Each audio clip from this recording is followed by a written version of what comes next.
It's just Welcome really everyone. Welcome to 836M. My name is Jill Foster-Johnson. I'm the director of the 836M Foundation, and we are so lucky tonight to have in person Monica and Apexer conversation. And I am going to hand it over to our assistant curator of the gallery, Jay Fogel, to give you guys a little introduction. Yeah, hi everyone, thanks for coming to our third artist talk in this series as part of Piecing, which Ricardo Apexer had put together. Tonight we celebrate the presence of Monica Canilao. And Monica Canilao is a Bay Area native, and her family's history in the Bay dates back to the 1800s. She currently resides in Oakland, living and breathing her heart. She works in a variety of media, including painting, murals and gallery work, art installations, fiber work, costuming, sculpture, jewelry making, printmaking, and the list just goes on. And you can see a great example of this in this space. Monica's practice also involves collaborating with many other artists, which you can see in the work here. We have Laura Napolitano collaborations and collaborations with Zara Thustra, who's here tonight. They collaborate under the name MCXT. Her art and jewelry is for sale tonight, and you will be able to purchase her work also at the Black and Brown Holiday Market at Agency Oakland this weekend on December 18th and 19th. Zara Thustra and her will install work and show work at the Spring Break Art Fair in Los Angeles in February of next year. And they also have an upcoming project next year at the Santa Cruz Art and History Museum. So really exciting things. Please take a business card from her table, as it has all information about upcoming projects and her work. And thank you for being here. The show idea really came about from a lot of different angles.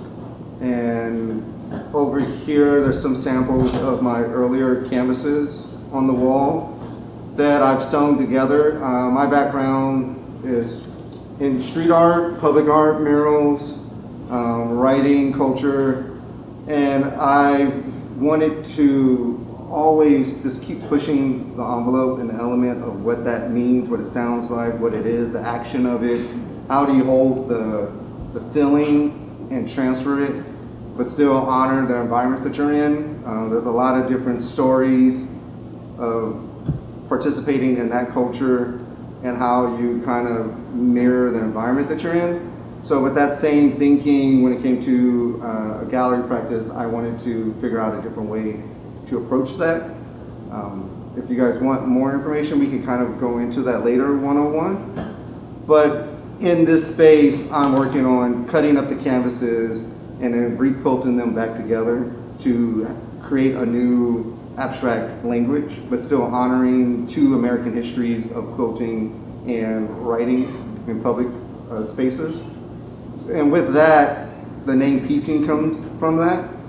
And in the building, they have a mural location. I think everyone was able to see that in the kitchen of the latest mural. And Monica, as well as the other three artists, we've all participated at painting a mural there. So when this residency show idea concept came about, I wanted to do my quilts and then also kind of reactivate the community that San Francisco is really known for, the artist community and all the facets of it. The other artists, and each artist has a different way that their work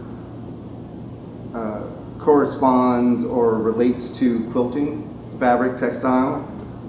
And soon as we came up with the idea of like having artists collaborate in the space, immediately my brain was like, oh, I gotta see if Monica's down. Because your work, as we've talked about, and as everyone sees, your work really embodies the idea naturally and always has. This is who you are. And just being able to have painting and then hand stitching and mixing those environments together as we'll go into, I just knew that it would be great to present that in part of this whole conversation that we're having with different artists. So with that, if you would maybe start with, because there's a lot of jumping off points from that, maybe starting with the pieces that are back here on the back wall. Yeah. and kind of just talk about the different processes of that and elaborating and all the little details and ornamentation that's in that. Yeah, so, okay, to explain those, there's something that I've been doing my whole life is that I collect a lot of found and abandoned materials and reuse them in my practice. I really prefer not to buy new things. Like I'm very unattracted to new things.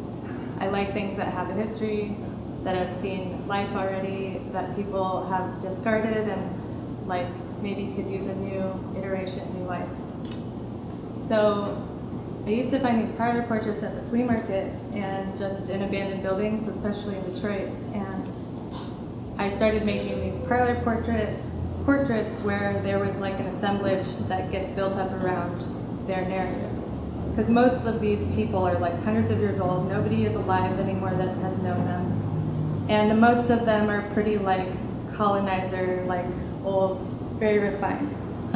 And I wanted to go about working on them in a reverse colonizer kind of vibe, or like usually indigenous people, they wear their history on their skin. Everything is like ornate and like ornamented and decorated, and it all means something. So I wanted to take all these things and elements that I've collected from all over the world, traveling, doing shows, projects, and do something with them. So I've woven these little new narratives out of these lost images and tried to create something new and just more like vibrant. So me and Lauren Napolitano worked on about half of those in the back, and our styles are just they just mesh perfectly. We've lived together, we've shared a studio. She's also painted a mural here. We made a lot of those in New Orleans and did a show there, worked on them in Oakland, and traveled with them. And yeah, she also did her own version of those portraits that she drew and painted into. So we kind of just flowed with that really easily. How about the piece that's up tall with the highest hung up? If you can kind of go into that one. Oh, so another thing that happens is like with materials, people's grandparents will pass away and they're like, what do I do with all this lace? What do I do with these like weird remnants of things? The big crocheted doily piece in the top was somebody's grandparents that passed away, handmade it, and they were like, what do I do with this stuff? So people have sent me these boxes of like their family like remnants that, you know, their grandmothers made, and they're like, what do I do? So I'm just reusing these different pieces and yeah, doing the same thing. I use a lot of lace. Right, yeah. Like you can see it throughout different parts. But we'll come back to over here. You have mentioned how people used to, through their tattoos and whatnot, and everything had meaning to it, that they have these tattoos or their certain dress, the ornamentation that might go into it. And this is something that you and me have talked about. And what I enjoy is that we have two different approaches to it. Mm-hmm. And just wanted to know, like, very open-ended, if there's something that you wanted to share around that idea of ornamentation, of one or of work. I mean, ornamentation just in general is like my whole goal in life. Like I don't even own a t-shirt. Like I just think it's so important to like wear what feels expressive to you, to like your garments, they just speak so much to other people. It like gets people talking to me all the time, like no matter where I am. Any excuse to make costuming, like the pieces in the window, those I made for an art show, and which is very backwards for me. Usually I make them for a parade or an event or like a thing, and then they actually just last month got actually danced in by like a troupe of queer, like very old school dancers. Like one of the lead dancers is a 71-year-old black queer man, Ishmael Houston Jones from New York, and to have made that and then have it be in a gallery where it was like, this is weird, and then now it's been lived in and danced in and touched, and now it has an energy that it didn't have before. And I ended up doing all the set design with my friend Kendra for this big performance at Z Space last month, and we made all the costuming, and it was just very special and organic and beautiful, and we ended up also performing in it and getting to wear costumes. I wore this in part of one, which is like the two-sided headpiece, so when you're turned around, there's a face on the back, there's things going on in the top, there's stuff. I also made this for a show, but you know, I also have worn it like to all kinds of things, and they're all supposed to be worn and then touched and destroyed and turned to dust, like, and then you rebuild them into something else. But that kind of just happens organically throughout everything I'm Lived in. doing. And yeah, our house is crazy. Like, everything looks like this at our house. Like, it's all the same organic, flows into each other. Like, there's no separation. Like, the art practice and daily life is the same thing. There's just no, everybody I live with, everybody's artists. Everybody is creators and makers. It's just, I'm very attracted to like people that do stuff and build stuff and wear things that are beautiful and fabulous. Do you feel that living in art, living in the creative moment, expressing yourself, showing the public that you're a creative, that you're an artist, that you're a free thinker, I'm answering your question for myself right now. But what benefits do you think come out of that maybe all of society could use or benefit from? I mean, I don't dress for anybody, but I dress for myself because this is how I need to be. But like, you definitely attract like-minded people and spirit and like energy. When you're like, oh, you're also interesting in fact, you obviously made that, like, we should talk to each other. Right. Like, it gets people speaking, like, you're traveling, there's a traveler, they can tell you've traveled, that you have, you know, and that goes the same not just with what you're wearing, but how you treat people, how you talk to people, or you share what you have. Like, there's a flow to like existing where if you're open to things, you're gonna bring in things and also put out things. It's like the energy really cycles around, and it's really important to be doing these things. Like, we have a show, you feed people, period. Like, that's just part of it. You're supposed to feed community, they feed you back. It's like a cycle. It's not for like gain, it's to, you want to just connect everybody. Right. It's like the point. I think to kind of bounce off of that, my own opinion with that is that and it kind of goes back into this show, you know, exactly what you just said, you know, like including different people, different aspects and viewpoints, but also I think that our society can benefit from being more in that flow and more working with one another and not looking for just understanding that we're in a system, that there's a capitalist element to it, you know? Mm-hmm. But just being in that flow, you skip over a part and you just start seeing the give and the take, the ebb and the flow, the yin and yang of it all, you know? And I think society, that a lot of that is missing. We can read about it, but we don't, in general, I would assume everyone that's here, that's not the case, you know? But I think in general, it's something that I often try to share. And it happens like in the process of like creating artwork or whatnot. Mm-hmm. I think it's really interesting. Like, my work is really colorful.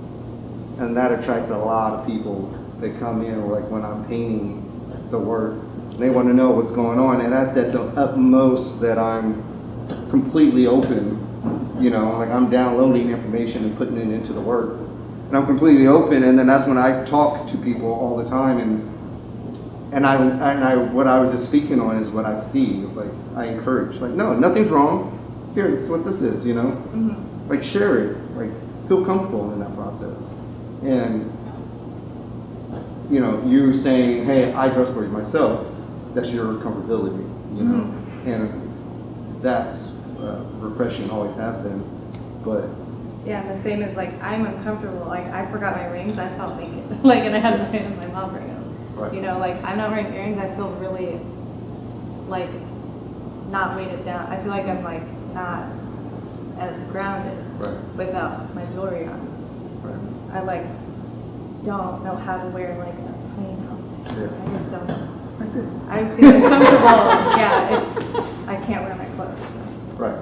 It's like reverse of most people. Yeah. Yeah. For me, it's I don't think about it other than I just pick a color and then see what can like fall. That's what happened tonight. Like, oh, I want that, and then okay, that works. Cool. So talking about earrings, and off to the side as I looked at yours hanging, and I see these pieces behind you here. That was like immediately like, oh, like these are like two earrings, like left and right. This is like the head in the middle. If you want to talk about these three pieces. So these are actually the last bigger body work that I just made for a show that I curated in New York with my wifey Swoon, my art wife Swoon. It was an erotic art show, and with them and another artist, Black Palette, and we just pretty much like threw together this wild show with all of our favorite artists, and everybody really showed out and made like gorgeous art about just, you know, it was an erotic themed art show, but that really went off in a million veins. And these images are from a photo series I did. These are me, and it's from a project I did for fun with a few friends, and I did the costuming for them. We had two friends that tied shibari, and I just came back from New Orleans and made the costumes specifically for this, and we talked about the ideas. So while I was gone, my friend's shop built the sets for them. I came back after partying with a fever and like did 6 different shots in 2 days. It was crazy. And we just made these like pretty wild photo series, and then I decided for the show that I really wanted to revisit this series of images that I haven't used before and printed them on wood and painted and sewed into them.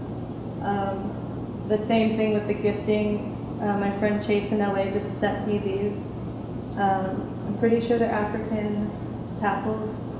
And then the majority of the elements on these came from the 18 and 1900s from a friend of mine's mom's great-grandmother who used to own a seamstress and repair beading shop through the 1900s in New York, and she was just like, we have these insane handmade lace and beadwork, and she made all of this crazy stuff, and I finally got to utilize them for these pieces that came back to New York in the neighborhood her shop was in.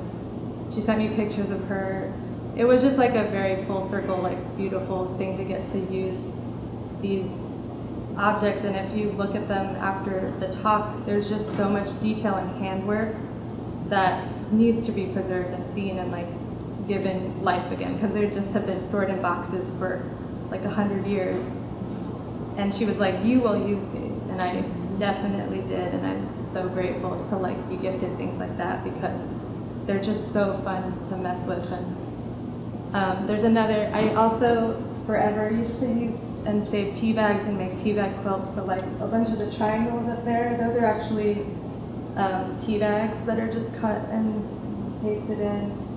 And these are also drilled through, they're sewn through with sinew. There's just like tons of layers of paint and dye. That's all handmade lace from her great-grandmother that I just stained. And there's like lots of layers, and it was just like a very cathartic, amazing thing to be working on these for hours and hours up until flying to do the show. Yeah, they're really fun.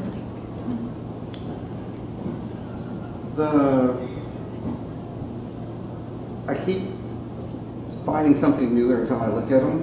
Those little copper, these pieces. Oh yeah, the brass The triangles. brass triangle. Did you get those in Detroit or somewhere else? Those came from an abandoned building in Detroit. Yeah. It looks like it. Detroit has a bunch of good and stuff like that. Yeah, I've definitely gotten a lot of things and materials and a lot of crazy vintage clothes from abandoned attics and materials from Detroit. Something I was telling you about the other day, I made a big 15-panel paper quilt for the Oakland Museum that was in the airport for 12 months a few years ago.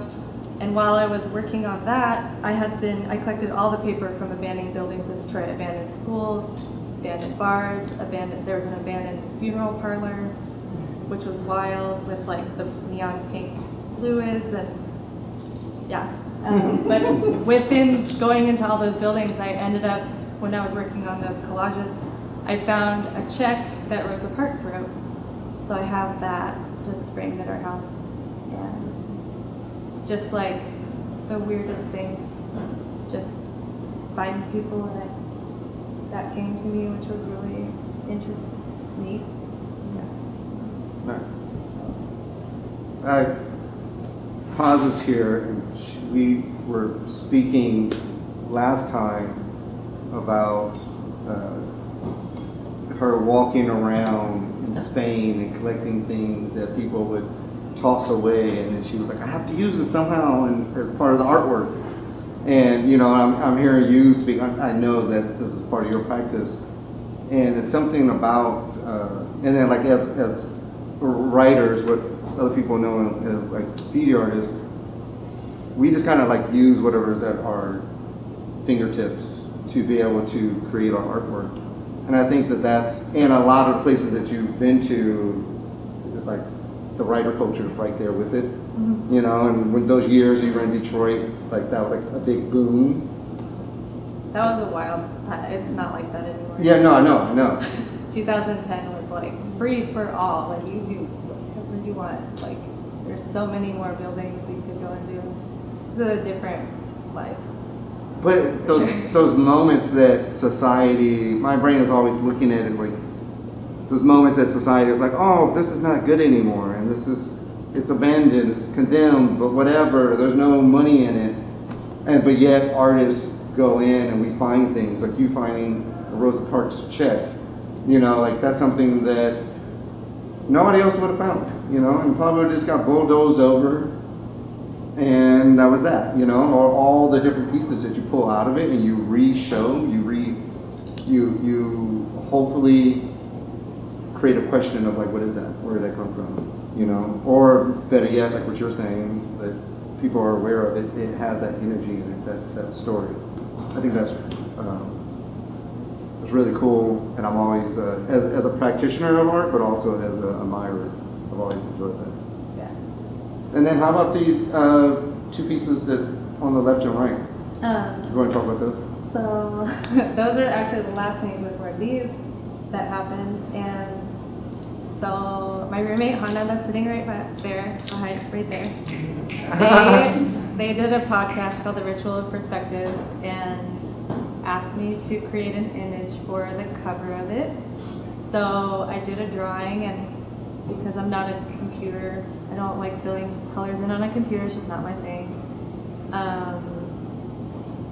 Zara just pitched, they're like, why don't we just make them paintings? So then I started painting that one I painted of the image, and then we mirrored the other one, and Zara painted that one of the same image and did their version of it, just so that there could be these two different vibes of the same base, you know, energy. So that's where those came from, and a lot of the painting style that we do is like completely organic. We'll start by passing drawings back and forth for different murals or projects, and then just keep trading off. Pick up a painting, do whatever you want, and then it just comes out however it comes out, and that's part of the like big beauty about collaborating. I collaborate with a lot of different artists over many years and kinds of projects, and it's just it's just always a surprise because you have no idea how it's going to turn out when you're combining all these different elements. Like we've collaborated with Steve too. Like there's a lot of people in this room that I've made things with, and it's just, it also like really bonds. That's like my closest friendships are people that I work with and can work with or want to work with that are creative. And like if you both like what each other do, why not?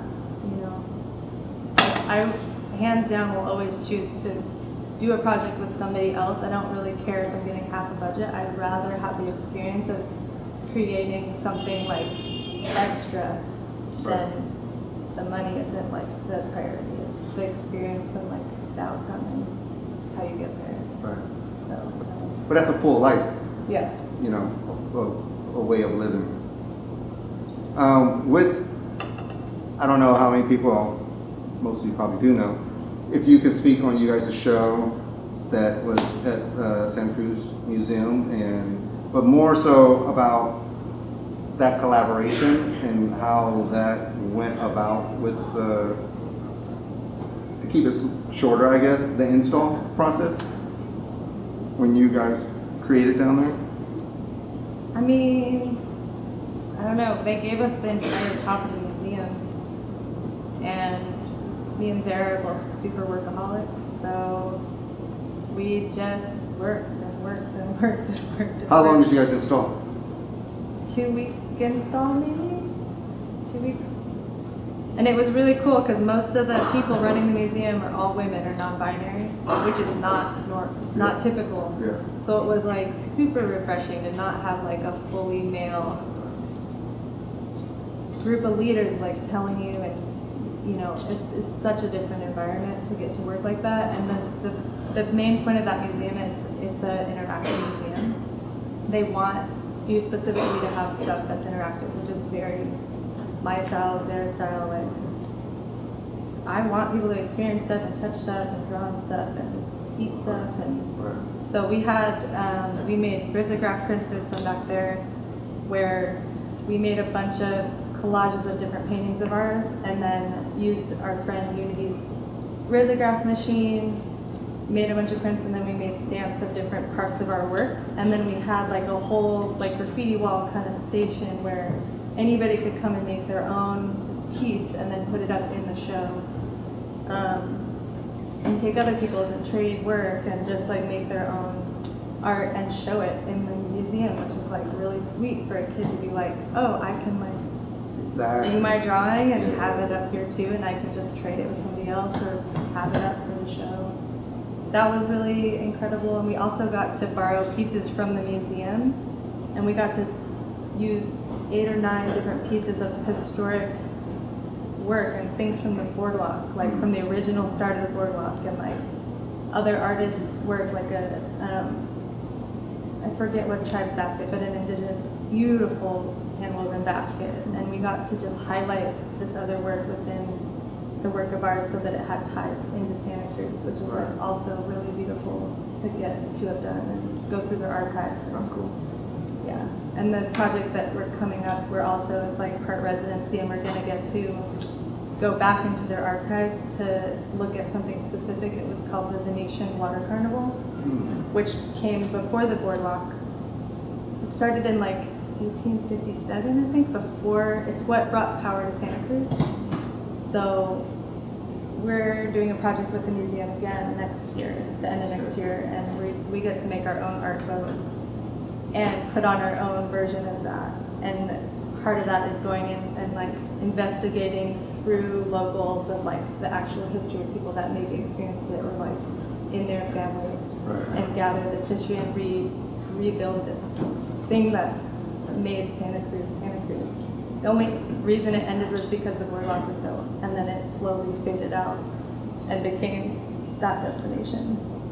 Right. So it'll be really fun to like dig into more like old school history. It was literally, it just, the few photos that are out there, it just looks like Mardi Gras, Carnival on water. Yeah. It's really, Yeah. I look forward to that. It's exciting. That'd be dope. And the point of it is also to have performances on that. So that's another like to activate the art.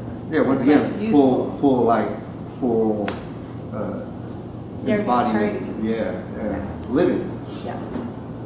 Before we kind of wrap it up, if you want to, because it's also here, on the table, you have a bunch of earrings that I can see from here, and your jewelry that you make. If you want to just kind of like talk about that aspect of your practice, of your life. Oh, I don't know, I just am really obsessed with jewelry. I wear a lot of it, I make a lot of it. Another thing that I have done forever is I trade a lot. So somebody is a welder, I just traded a friend for art to fabricate our security door and designed it with them, and it's like gorgeous, but also keeping our house safe. It's like every possible option to trade, I trade. I sew jewelry, I also trade mostly for other people's work. So the energy exchange is like really important to me. I'd much rather have this person's like thing that they sweated over for the thing I sweated over, and that exchange versus money. It's just like, I also used to do a lot of hand-done tattoos, and I didn't want money for those. That was also for trade. And I was just like, what is this worth to you? How much of my energy, how do you repay that back and forth? It's just a much more interesting dialogue to do that. But all the jewelry I make is also sourced from like flea markets, remnants from things. There was like another mail thing where this retired couple of jewelers from the 60s, 70s sent me a box of like beautiful beads, and they were like, we're retired and your jewelry looks so similar to stuff we used to make back in the day. So then I ended up befriending them and went to their property in Nevada City, and we became friends. I traded art for more beads that were just sitting because they stopped working. So it's just, those exchanges are really important and beautiful, and I don't ever repeat anything because it's like, why would you if you don't have to?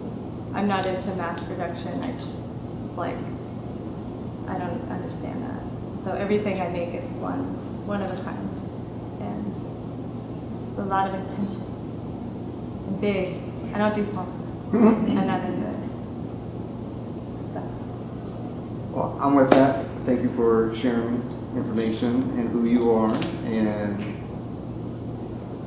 scratch that. Thank you for sharing your life. Thank you, everyone. Do other people have questions?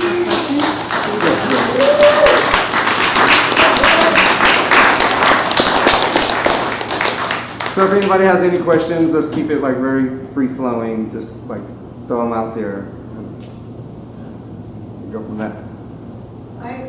I'm so curious about Detroit because I remember when Detroit was really bursting and was happening. It was this, not Wild Wild West, but this open horizon of creativity and discovery. Is that what took you there, or did you happen to be there under other circumstances? What's the story of you in Detroit? The reason I went to Detroit for the first time and then ended up remaining there doing a project is because I got invited out by Juxtapose magazine to do, they actually didn't even really tell us much about it until we got there. And during the time, it was 2010, when I was invited out to do this project, and they didn't mention that there were like all these houses on the auction block for $500. And you really don't know if you're gonna get one that's like burnt to the ground, needs hella work. They were doing this because there were so many derelict houses. So Juxtapose kind of chose a neighborhood. They collaborated with another project, and they purchased like a few houses on this one block. And then me and Celio, Richard Coleman, like a whole bunch of Swoon, Ben Wolf, what's his name? Another painter. We all got invited out there. I got there first. I chose the biggest house. I got a big double-story house and ended up turning it into a giant art installation. There's a chandelier that came out from the ceiling on a bar stool so you could spin it, and it took up most of the room. We were going to cut through the floor, and it was just all depression glass that we found in a burnt-out building. We painted the outside. We made like a whole music house next door. The whole neighborhood just kind of got transformed. There was just endless amounts of abandoned buildings, so there were just wood and beautiful, weird, abandoned, burnt-out things everywhere to utilize for these houses. And then ended up falling in love with Detroit, bought the house from them for $2,000. It became an ongoing project. It brought other artists out there and friends who still live there now. Yeah, it was just like a big community. It wasn't totally free-for-all wild style days. stuff was very lawless. It is not like that anymore. But it was very crazy, yeah. But that's what brought me to Detroit originally. I forgot about that project. It was crazy. Yeah. But it was fun. Anyone else? Any other questions? Comments, statements? What now? Like, what you have going on? What do you love? What do you do about? What are your dreams? Like, where you going? How can we support you? All of it. All of it. Yeah. Well, I'm going to be here for the next, until the 22nd. I'm going to be doing an open studio and working on a few different projects. I have these books over here are actually an ongoing book project that I have been working on with my friend Aaron Huey, who's a photographer for National Geographic. He started, huh? I said he says hi. Yeah. I talked to him today. Cute. Yeah, but I wanted to really like purposely bring those in because I've been wanting to work on them, and it's so distracting in my world because I have so many deadlines, and it's just that doesn't have a deadline, so it keeps getting, you know, I work on it sometimes, but that's been an ongoing project. These are all photographs from Salvation Mountain, Salton Sea, you know, Nyland area that he was shooting while he was documenting Leonard Knight up until his passing. So he made a book on him called Where the Heaven Flowers Grow, and that book is just gorgeous. And then he literally hit me up because he's like, look at your life, it's crazy, I want to like do something with you. So then we built a big fort, and he came out and like rode around on motorcycles and partied with us and built stuff, and yeah, it blossomed into this book project, which is ongoing. It's going to be called Shelter. I had done a series of birds, which are also in that book, along with other portraits. So I'm doing a few more of those. Used to be a project I did while I was traveling because it was very small and compact, so I could bring it anywhere and paint in those. And so that these are like travel just vibe projects that I can like focus on in here. I'll be vending at the Black and Brown Holiday Market Saturday, Sunday. Those are the only days I won't be in here. And then, yeah, I just have like a little list of like a whole bunch of projects forever on And so, like, ways that people can support you at this time is just encouraging you to focus on them. here. I mean, there's all the work up is for sale. There's Beautiful. stuff like that. Yeah, If people buy jewelry, a portion of that always goes to mutual aid. amazing. Same with art pieces. Like when me and Zara still work, we've been supporting a few different friends through hard times. Through like 50% of the work goes to people in hardship, families, friends that are, you know, need support. So if you support me, we're supporting other people too. So automatically, buying work's great. I can tell you the crazy ass history about everything on it, as well as the jewelry. I don't know. Support other artists. Buy from artists instead of corporations. That's, even if it's not from me, buy from other creators. It's way better.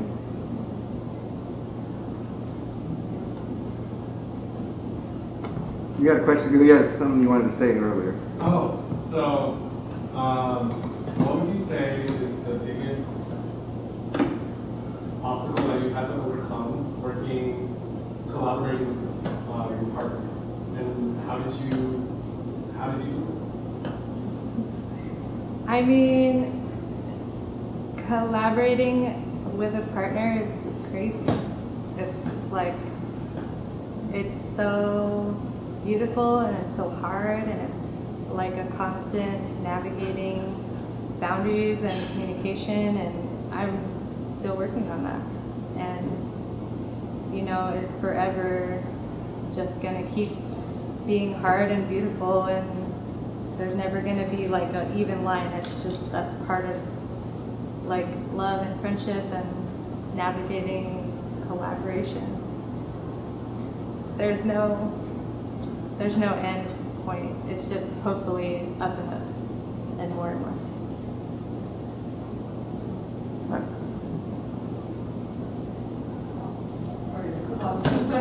ahead, go ahead. Given your affinity for kind of, the history and the soul of things, I'm really curious about how your creativity,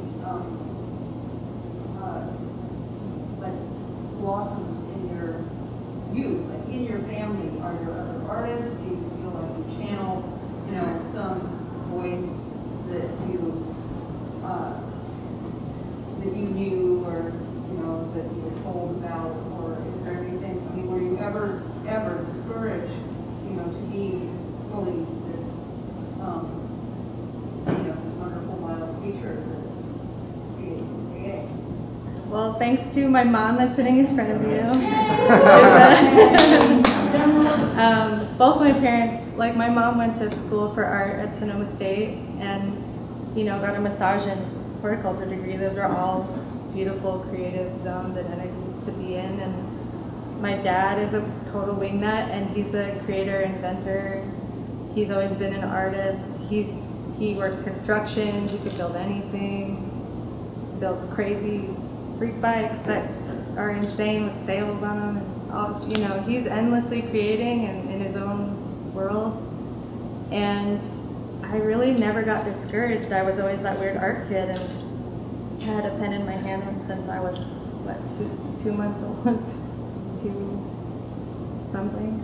Yeah. So, yeah, I never got told no, and I think that's really important to let children do what they want. And, my grandfather was an architect. My grandma was the classiest dresser, entertainer, wore flowers in her hair too. A lot of musicians in my family, builders, everybody's just kind of supportive. And I was always weird. I've never not been weird. And yeah, we grew up going to thrift stores and being little punk kids and doing art and making stuff. So it was just, I was raised that way.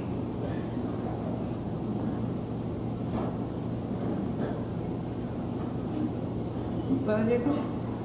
That was it. I mean, Oh, yeah. the question is just how does it manifest? How do you get to have your own voice? Yeah. It's like this real,